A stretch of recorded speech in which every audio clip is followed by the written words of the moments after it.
And then one of the last topics we wanted to discuss was this idea of kind of free speech on campus and, balancing this with, issues of racism, as well as, other concerns. So, there's obviously been a lot of discussion regarding Charles Murray's appearance earlier this semester.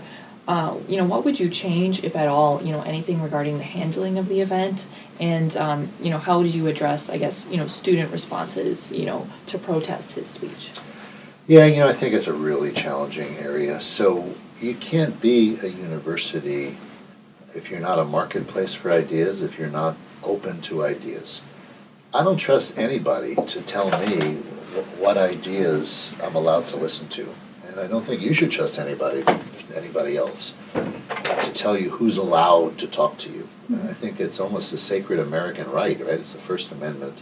As a public institution, we're legally bound to the First Amendment. So we really don't have the option to filter speakers based on the content of what they want to talk about. We have to treat everyone the same. It's the law.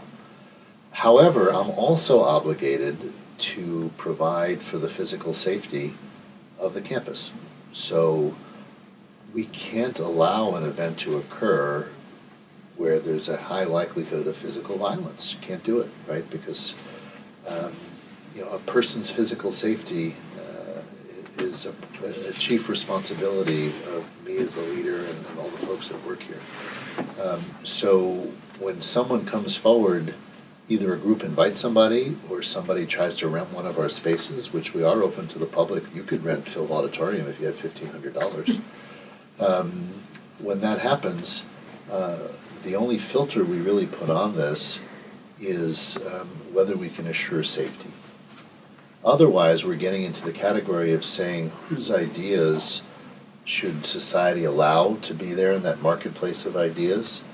And that scares me a lot because although I would agree with the majority sentiment of students that some of these folks who have been making their way around the country giving controversial talks, I don't want to hear them.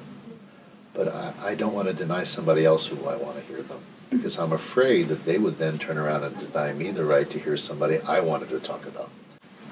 So, with the possibility now, obviously we learned this morning Richard Spencer has requested to come speak at the university. So are there specific criteria that you go by to ensure this, measure of safety that you've been talking about? Well, certainly without addressing the content of what he wants to talk about, which I have no idea what he talks about. What I do know is the protests that follow him when he goes to speak. What we do is we look for a time and a place, if possible, that assures as much as possible safety and as little disruption to the business of the university as possible. So we're allowed to place limitations on the time and the place and the manner of speech so it's not disruptive.